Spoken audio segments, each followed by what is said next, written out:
How's it going, guys? My name is Tavarish, and this is my 2016 McLaren 675 LT. Only 500 were ever made, and when it was new, it cost more than 400 grand. But I couldn't afford it new, or even used. I bought it wrecked.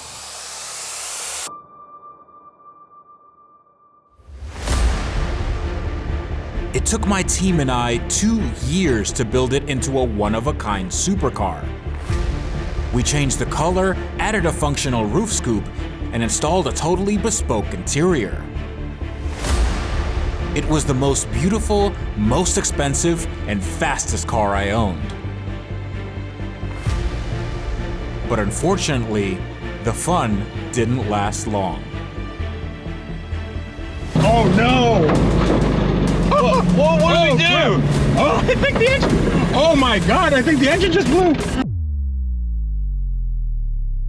And that brings us to right now. You see, I wanted to issue myself a little bit of a challenge. I want to remove, repair, and modify this car's $100,000 engine, then take it across the country to the world's most famous car lover, Jay Leno, to see if he gives it his seal of approval. And I have 1 week to do it.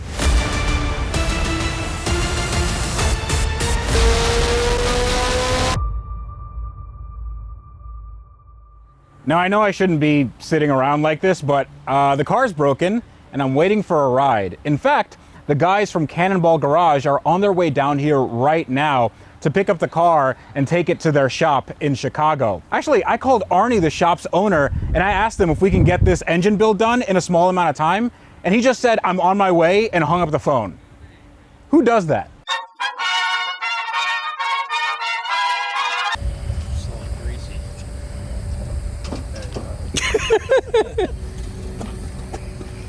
Look at that.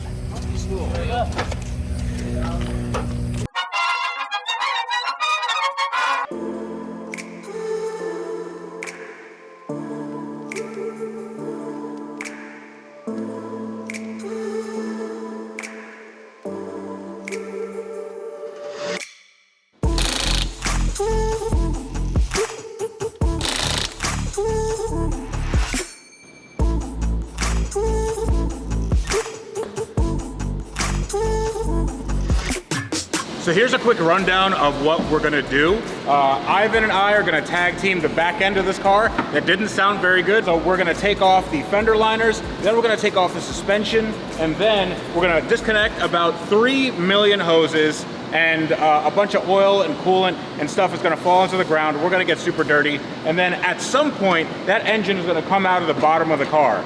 At some point. Now, taking apart a mid-engine supercar may seem like an impossible task if you're doing it yourself, but it's actually quite simple.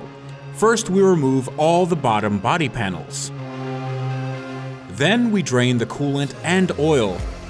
But since my engine had 3 big holes in it, there really wasn't much to drain. Then the active spoiler comes off and we can start taking apart the body so we actually get to the engine.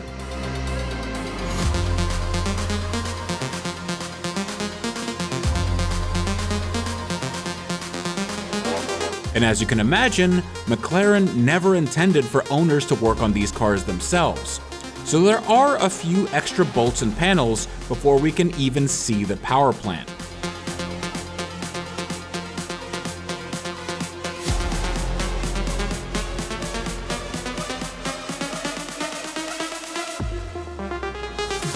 The exhaust comes off, as does the wiring harness.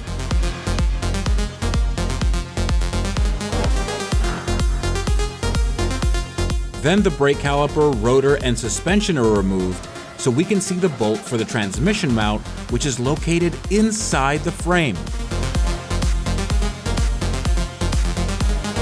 And then comes the process of removing every last hose, electrical connector, hydraulic line, and fitting that attaches the engine to the chassis, including axles and the subframe brackets that are so sharp that they might as well be made of razor blades.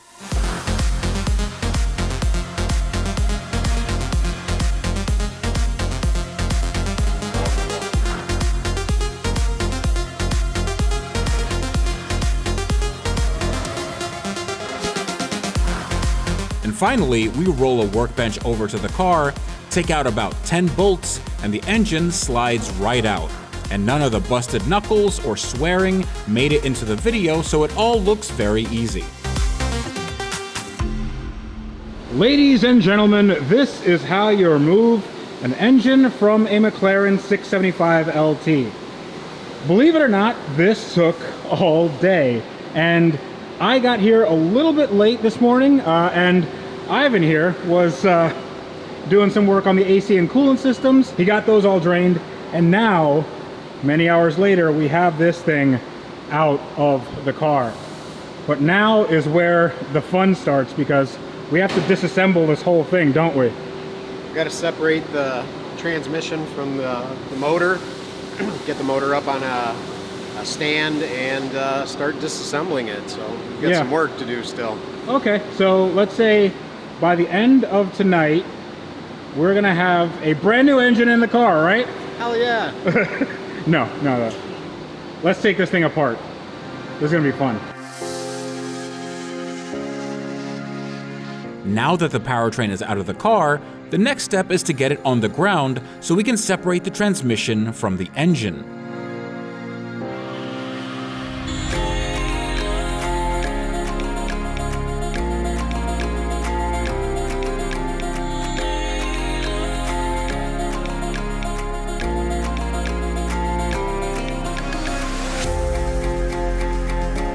While most people would use an engine hoist, a forklift works just as well, and you can then flex on people when you say you're certified to use it.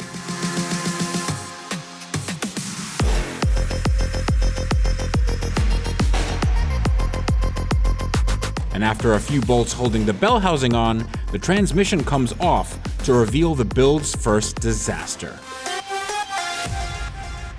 So it's 2 steps forward and 1 step back, because this thing that kind of looks like a flywheel is actually called a DLD. What does DLD stand for? Driveline damper. And what does this thing do?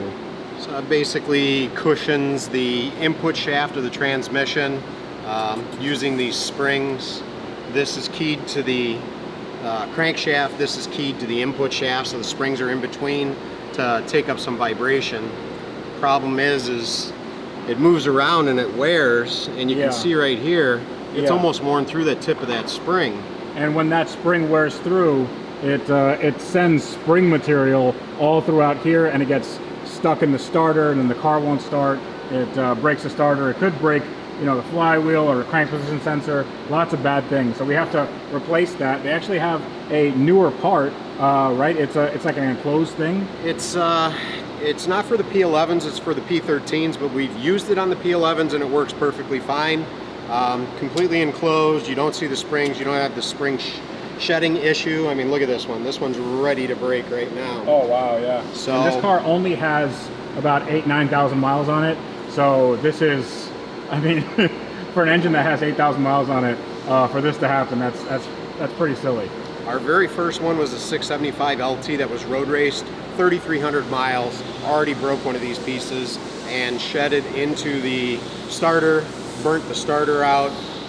Yeah, it's an expensive proposition for only 3,300 miles. Yeah, so, I mean, it's not a pain in the butt to change this, but you do have to take out the transmission and everything like that, and then see what else it broke. But I'm glad that we got to this, and we're taking this apart, and hopefully we can get one on order, and by the time we have everything else together. But what else do we need for this thing? So we're gonna do head gaskets. Obviously, we're gonna pull the heads off, go through the heads, make sure those are good. 675 uses thicker head gaskets. We only have thin head gaskets in stock, so we're gonna put those on order. We're going to need water pump gaskets, both for the water pump and for the cover. Front and rear main seal, potentially, I mean, 9,000 miles could be a little sketchy with the cam phasers. It's crazy to me that the 9,000 mile engine needs that much stuff. The design wasn't too good. They did update and revise them, so the newer ones are better, but they still fail. They don't lock back into zero. That creates some issues on startup. We need a new oil pump because the oil pump is part. Yeah, it It's went. got some material. It had some damage. Oil cooler. That's going to have some debris in it. We'll probably do an oil cooler housing at the oil filter housing at the same time. And then we have to clean out the oil tank itself. Oil tank, yeah, new oil tank's $3,300. So rather than spend the money, we're gonna send it out and have it ultrasonically clean. Yeah. Get all the material out. So I mean, there's a lot that's going to be involved in getting this thing back together and 100%, and where we feel good putting it back in, knowing that it's going to be good to go. Yeah. All right. I feel less confident now. I mean, you gave me the thumbs up, but I feel like we're digging ourselves into a real big hole. We're definitely digging ourselves into a hole, but all right, we're gonna dig ourselves out. We got shovels here. We're gonna dig ourselves out. So loose. Hey, I found our new Frisbee. Oh yeah. Look at the wear inside that one. That's terrible. Bad McLaren. Bad. All right, now I do have to admit that the odds are stacked against us, but if I was a betting man, I would still say that we're gonna get this build done on time. Now, if you're into betting and you're a fan of the NFL, then today's sponsor, DraftKings Sportsbook, has an awesome offer. Now, this NFL season is starting to heat up with some big plays and even bigger wins. Now, DraftKings Sportsbook is an official partner of the NFL, and I'm here to share an exciting new offer for you. So right now, new customers can bet just $5 and get $200 in bonus bets instantly. Plus, no sweat bets up to $150 in bonus bets if your NFL bets lose. Now, whether you're a Saturday college football fan or a die-hard fan of the NFL, DraftKings has betting options for you. DraftKings customers can also get skin in the game with same-game parlays. Combine multiple bets from the same game for a shot at an even bigger payout. So download the DraftKings Sportsbook app right now. It's in the link in my video description below, and use the code Tavarish. And remember, new customers bet just $5 and get $200 in bonus bets instantly. It's in the link in the video description below, and use my promo code Tavarish. Go check it out right now.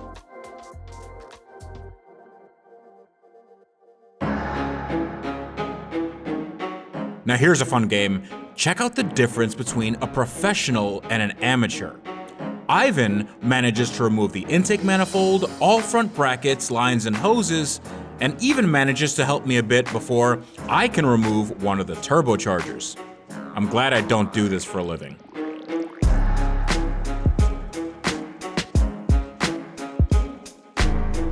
After the oil filter housing is removed, we move on to the accessories that are actually on the side of the engine and driven by gears, not belts like in any other car.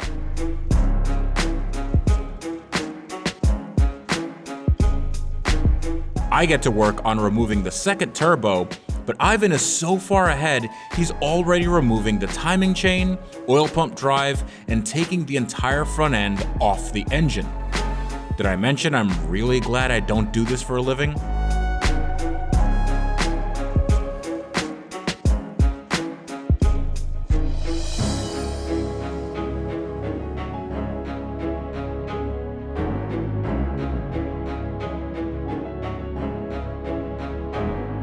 And finally, it's time to take off the cylinder head bolts to see what actual carnage happens when a McLaren engine turns into a grenade. I hope you're sitting down. Look at that. That's not too bad.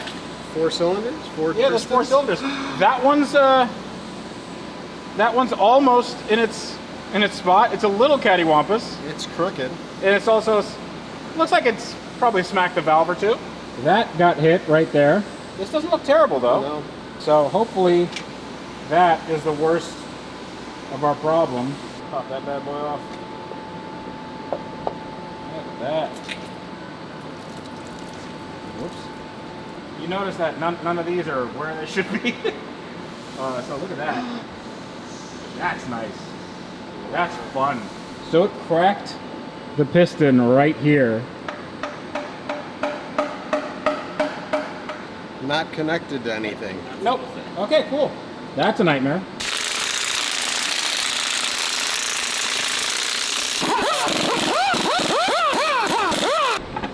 There it goes. Okay. Da, da, da, da. Oof. That's, wow. So take a look at that. Whee! Can you tell me in your expert opinion whether this is, what kind of rod is that? Broken.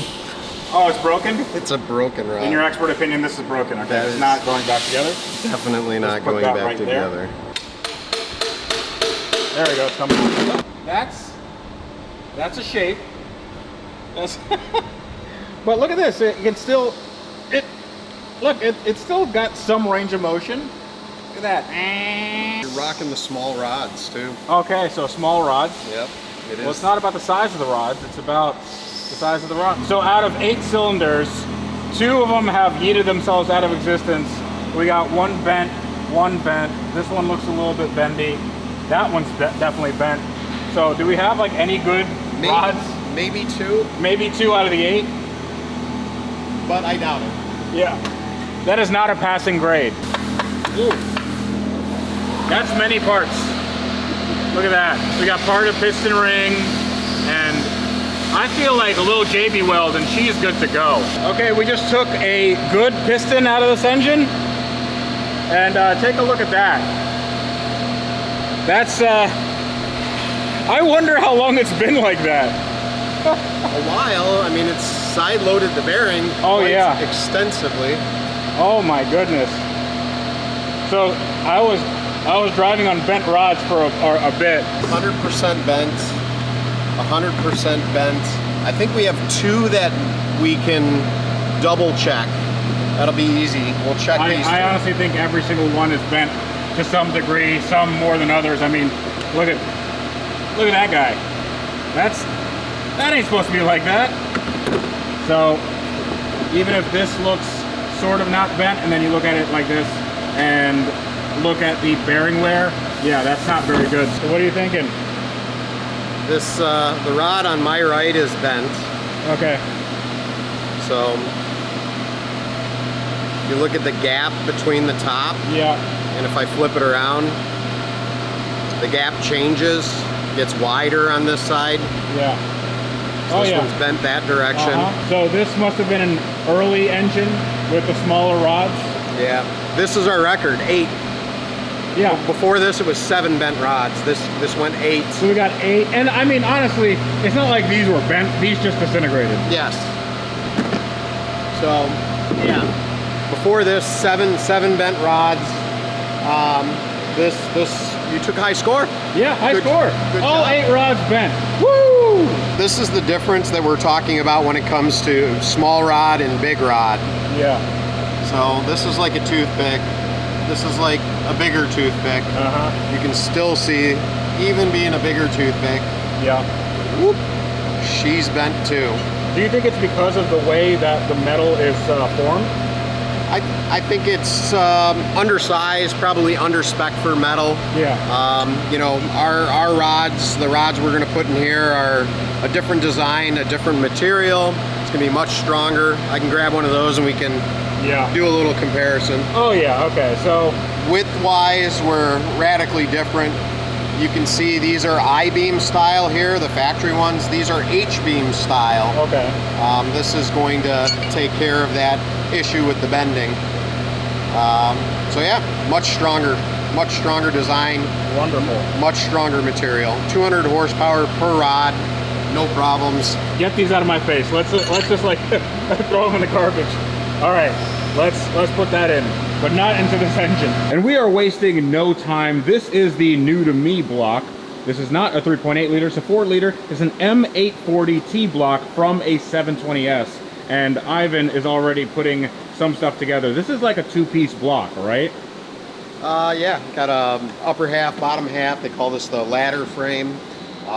It's parted right on the, or it's split right on the parting line for the crankshaft.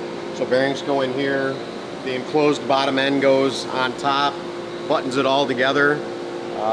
Bolts through the bottom half. Have to have sealing washers. Keep the ocean out in case it happens to sink. It's just a strong design from like the crankshaft perspective, but the rods, they seem like they're the weak link, so we're replacing those. We're also replacing the pistons, right? Yes. So we'll putting in some forged pistons. They're hard nitride coated for the rings. We've got some slip coating, some Teflon coating on the sides to keep the scuffing down. It's going to be a nice combo. Yeah, I think this will make some good power. Now, how much power can this hold? This is the internet, so I need something north of 5,000 horsepower, I think. Oh yeah, easily. So these are designed for 1 million horsepower each. Good. So yeah, 8 million horsepower, and we're good to go. I have to have the cannonball stickers on the car because they add another million. 9 million horsepower. So realistically, all these components were designed around 200 horsepower per hole, so we're talking 1,600 horsepower. That's insane. So yeah, I don't think we're going to get there, not with the turbos you have in the car. No. But I think half that, maybe 800, yeah, maybe? That's a great goal. I like it. Okay, all right, let's do it. This is going to be a lot of measuring and double measuring and then fitting stuff in, taking stuff out, measuring again, and then putting the engine together, cleaning it, and then hopefully we have an engine that works. Yes. And the engine is in. Now, I bet you have a lot of questions like, how does an internal combustion engine work, and how do you put one in a McLaren? Well, thankfully, I will answer all those questions in voiceover.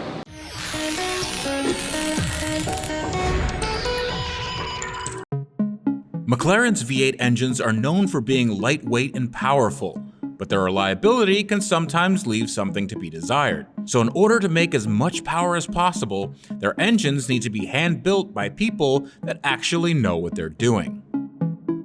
An engine block is sourced from the most reliable place in the world, a junkyard, and then it's rotated and cleaned. It's vital that every part of the engine is spotless because it's an absolute pain in the butt to rebuild these things, and no one ever wants to repeat this process.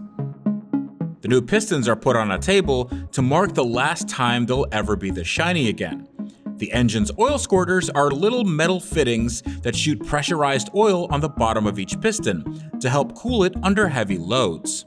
They're cleaned with a solvent and a rag and then installed into the engine block to ensure that maximum squirtage is achieved. The crankshaft is what's used to convert explosions in the cylinders into turning force that moves a car forward. It rides on high-pressure oil-fed metal bearings to rotate on its own, and it also holds the connecting rods in place. Precise and accurate measurements between the bearing and crank mean that the engine will run for years without issue, unless the driver makes YouTube videos for a living. The connecting rods are measured against the crank for the same reason, and special H-beam rods are used in this high horsepower build to ensure that the engine doesn't end up looking like a Taco Bell bathroom at closing time. The piston rings are filed and wrist pins are inserted, mating the connecting rod with the piston, and it's time to insert them into the cylinder bores using a tool that compresses the rings without scratching the cylinder wall or exploding in your face. They're simply tapped in and bolted to the crankshaft, which now lies in the middle of the engine block. And every bolt is torqued down with a special tool called a torque wrench, even though many people in the industry simply use the German standard of Guten Tight. A thin film of silicone is applied to mate the bottom of the block to the top, and the main bolts are installed and torqued with a special grease that looks almost exactly like an oil leak, so it'll be fun to look under the engine later when that fact is long forgotten. It's then time to check how smooth the engine rotates. All right, so let's see if she turns.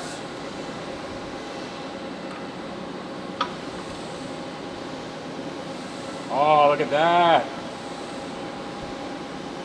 Smooth like a baby's bottom. Dude, that is so awesome. Take a feel. I think you'll like the way that feels. Oh, this is lovely. So this is what's going to be happening 8,500 times a minute. Wow. Dude, hell yeah. Awesome. Let's go home. The cylinder head is a very important part of the engine. It's what allows air in and out of the cylinder, and it also houses the spark plugs, as well as the fuel injectors and camshafts. It's what's known as the top end of the engine.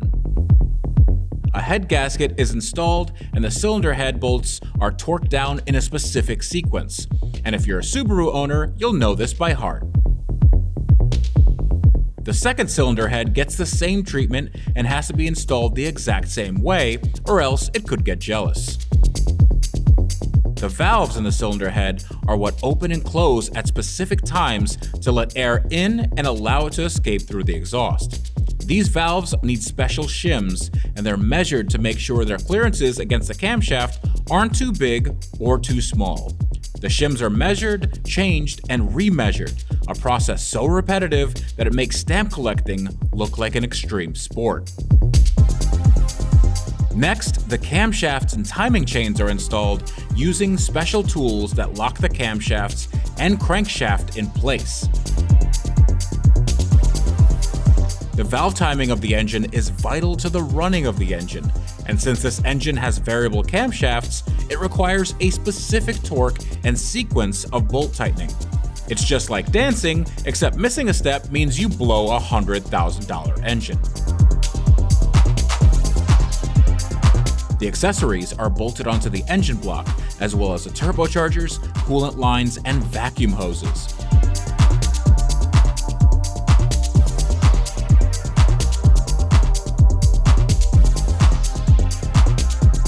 The entire engine is then lifted by a certified forklift operator and placed on the ground where another potentially build-destroying issue can be discovered. Okay, so this is gonna get really, really geeky, but we have a problem. As you can see, the engine is almost ready to go. We have the engine and transmission right here, and you'd think they'd made up, but that isn't the case because this is a 4-liter block, and this is a transmission from a 3.8 liter.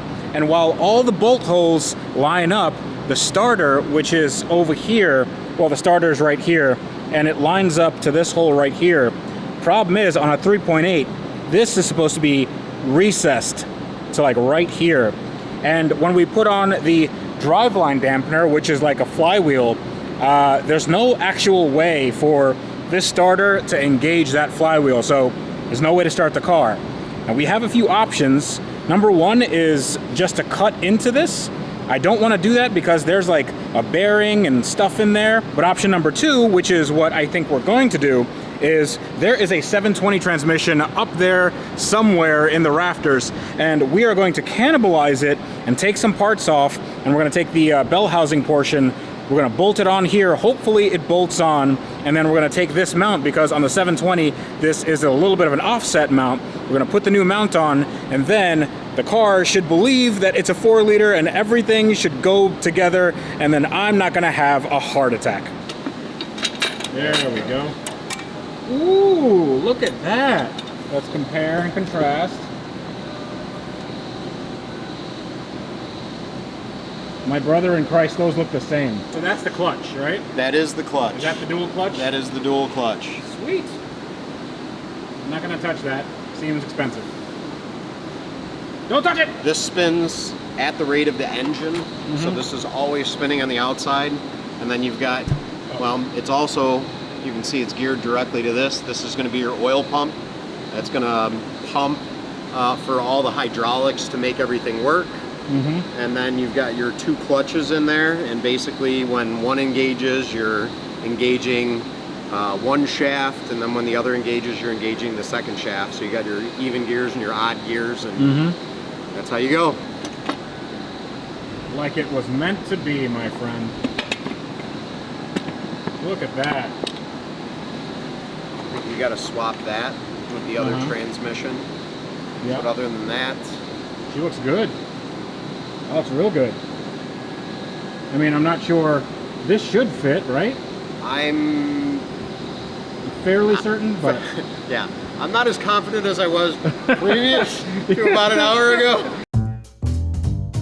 It should come as no surprise that we were all relieved that the transmission now bolted to the engine flawlessly. What wasn't as comforting was what happened when we tried to test the starter. Yep, that's it. Yep.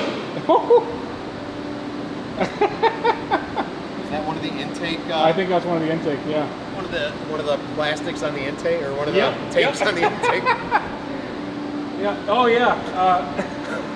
Did that give you a heart attack? It did.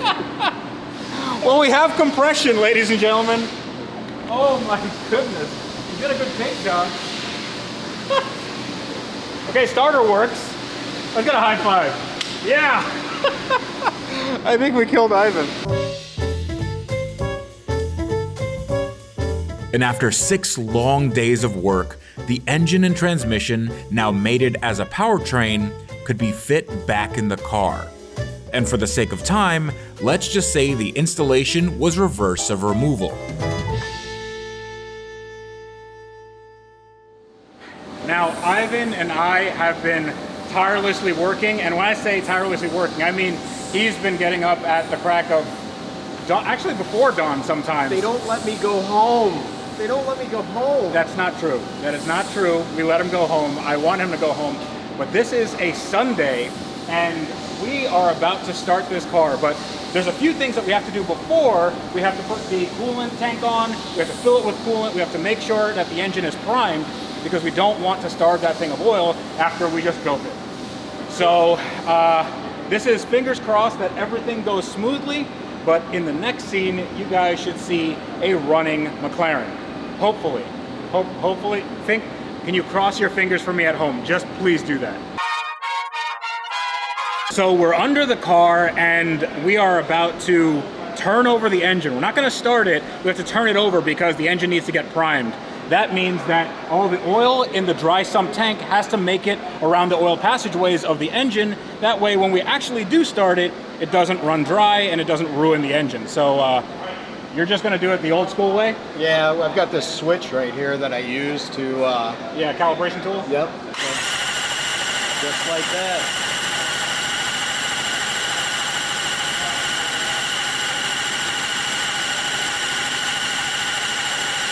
So we don't have any leaks so far, you know, that's always good. We should have oil going to everything. We can pull Turbos the filter and all upstairs that. and Yeah, take a look. cool. All right, let's start this thing. Okay, so the culmination of our work is right now. Ivan is going to try to start the car. We bled the coolant. We made sure that there's oil in it. We have trans fluid. Brakes are good. Everything is torqued the way it's supposed to. And I am really, really nervous because this car hasn't started for a very long time. And if we hear this start up, I may just get very emotional. All right, let's do it.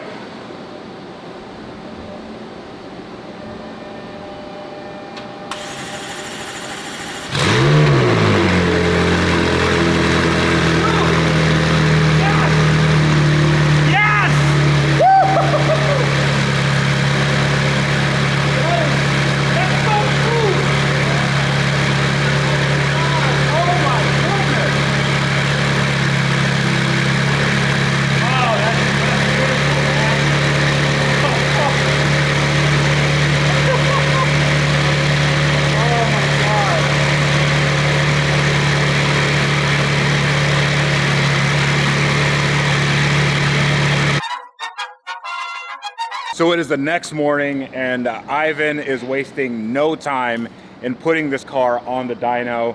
Everything seems to be okay. The oil pressure, temperature, and level is okay. We're not leaking anything. And now we find out if this car makes as much power as it did before, well, before it blew up.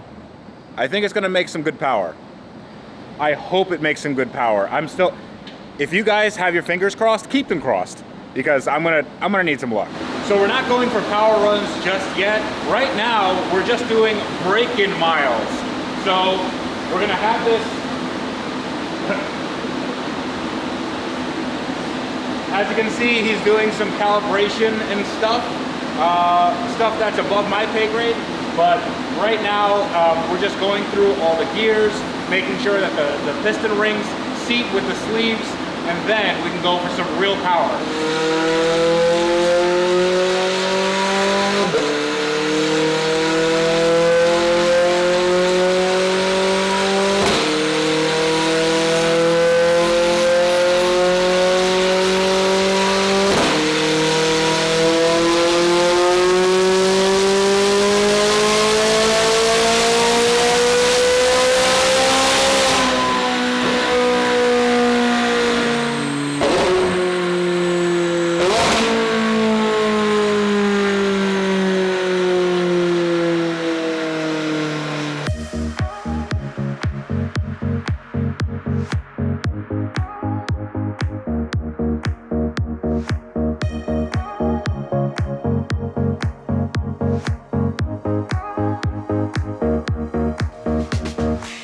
Now this is right after turning it on. It's still hot. This is the oil filter, and we're gonna see if we have any sparkles. So it should not look like a strip club. And the grand reveal. That's not bad. That's really good. That's really good. I like it. Yep. There's some slight whatever from, you know, breaking in. This is about as clean as we see them. Mm-hmm. The next filter will come out even cleaner, but yeah, this is nice. Cool. Like it. Awesome. All right, I have my hearing protection on. It's time to make some noise.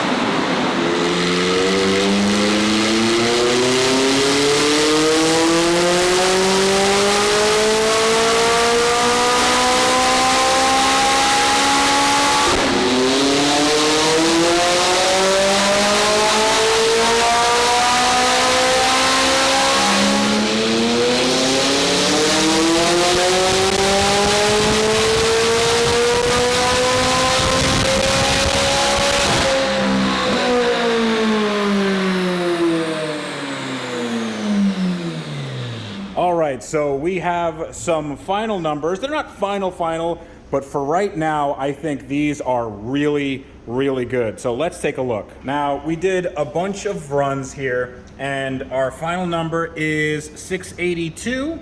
That's horsepower at the rear wheels, and 680 torque. If you look at right here, these are the stock-ish power numbers. I mean, these are tuned, but you can see that the lines are a lot lower. It was making 400 foot-pounds before at 3,000 RPM. Yeah. And now we're making 600 foot-pounds at 3,500 RPM. So that's the difference. This is horsepower at the tires.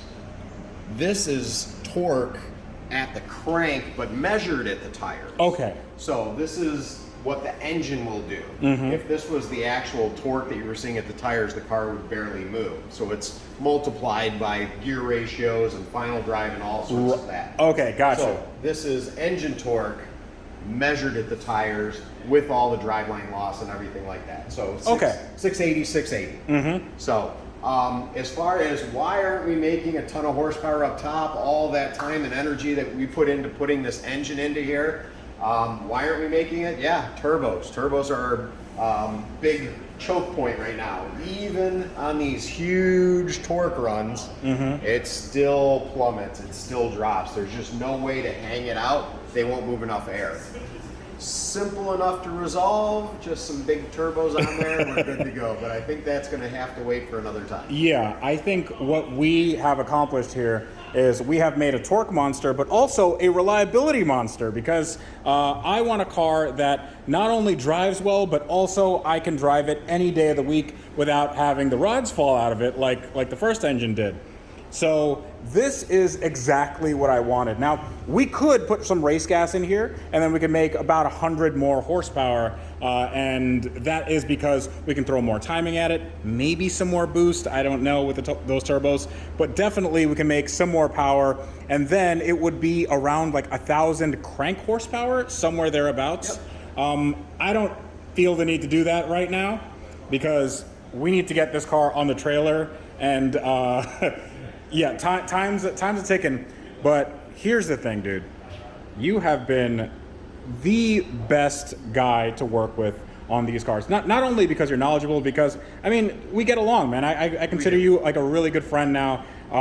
Thanks to the guys at Cannonball Garage, you guys are just amazing. So if anybody wants any McLaren work done, they are not only the specialists, they are the experts at this stuff.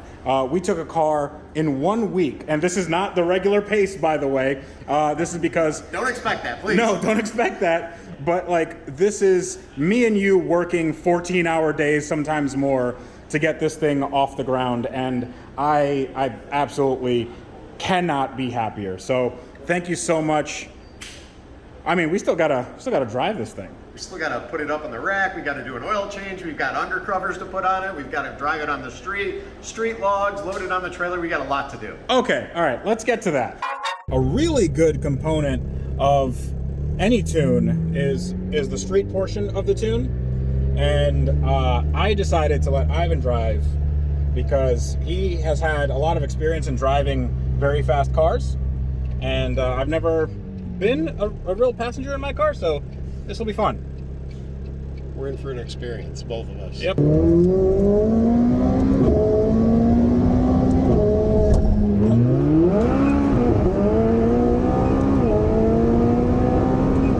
That is so much faster. Yeah.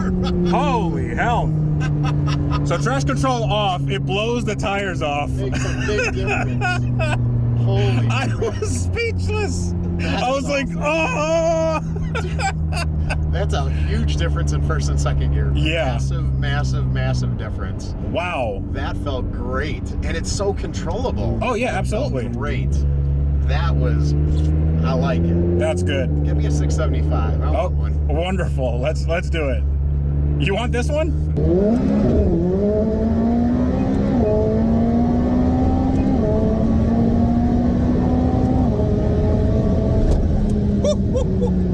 Oh my goodness. That was a $140. Okay. Yeah, that's Gets there fast. yeah, it does. It does. This thing scoots. That was fun. Holy crap. One big hurdle was behind us, but another lay ahead. Arnie, Stan, and I loaded up my newly running McLaren and set off on the more than 30-hour journey to LA to see one of my automotive idols, Jay Leno.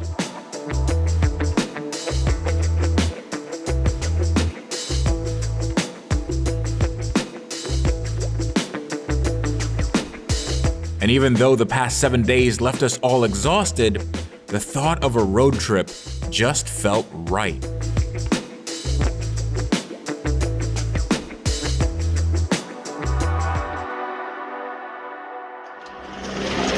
Okay, so it took quite a while, it took a few days, but the McLaren is here at Jay Leno's garage, and I am really nervous. I say that a lot about these builds and these projects, but I am like actually nervous. Jay Leno is one of the people that inspired me to do all this car stuff. So I want to know what he thinks of my car. Now, I want to thank Arnie, who's unloading this car.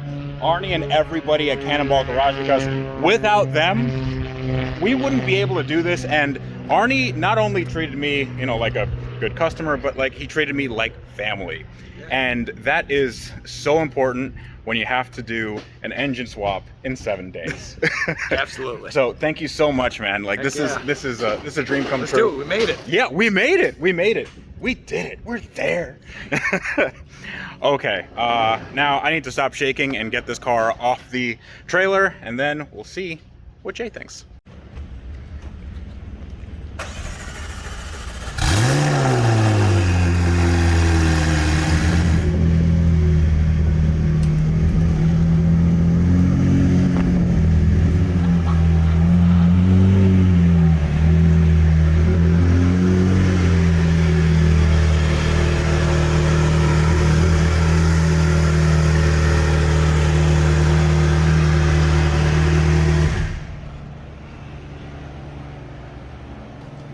This is wild.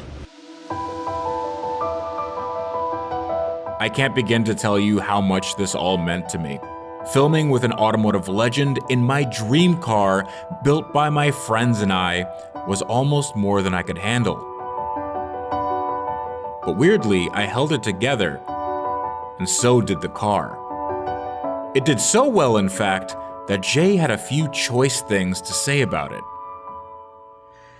And we are done. I'm here with the man himself, Jay Leno, and we just drove this car. Now, if you want to see what that looks like, you have to go to his channel. That's going to be coming up in the next weeks or months. That usually takes a little bit longer. Yeah, about a month and a half or so. But I was very impressed with it. I would never have guessed this was a a salvage car, a wrecked car with a different engine in it. I mean, he's done a beautiful job. It handled. It feels like a brand new car. It feels like a 720. It's got way more power than the 675. Well, I appreciate it. That is praise that honestly I'm taken aback, because I've watched Jay for my entire adult life, and to be here on hallowed ground. I know it's a garage to you, and these are your cars. But it's great having you, because I watched you too, and you're an inspiration to. Because so many people will never ever even get to see one of these cars. So if you were to take one apart, show how vulnerable it is, and inside it's just a car. It's got pistons and connecting rods like everything else, and you got to work to put it together. So you've done a great job, my friend. Well, thank you very much, man. Thank you. I appreciate it. Definitely go check out Jay Leno's garage, and we're gonna do way more stuff on this car in the coming videos. Awesome. I don't know if you lovely people at home remember, but the last time I was here with my pal Freddie, things escalated quickly. They did, didn't they? And although I kind of feel like I should take some of the blame, I wasn't even driving. I was in the passenger seat. No, but I think your aura. Aura. It was too much for the engine to take. And actually, the engine on my car exploded in large fashion. But I have rebuilt it. It's built better. I like it. There's more power. And now I think we can give it a proper shakedown run. It's actually dry. It's running right now. It's been running for a while. Yeah. It's nice and warm. So it's nice and warm. All the fluids and everything. And we're not going to hit it right away. We're just going to make sure that it goes leisurely drive. Leisurely drive.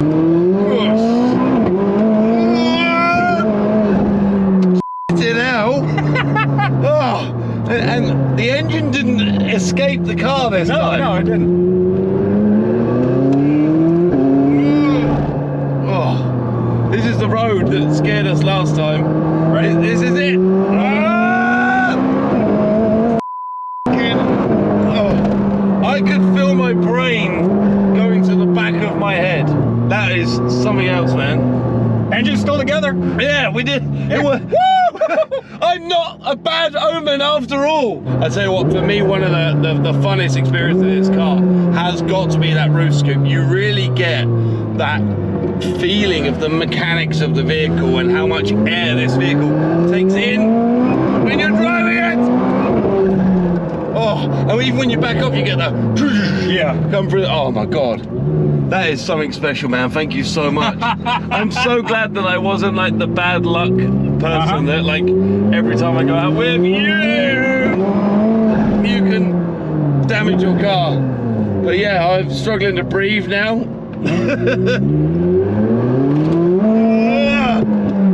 Wow. It's fun, isn't it? Fun is an understatement. It is a smile machine, right? Oh, thank you so much, man. All right, good car. Yeah, great car. So my success rate is now 66% of supercars are reliable. Awesome, man. Thank you, man. Thank you so Appreciate much, you, bro.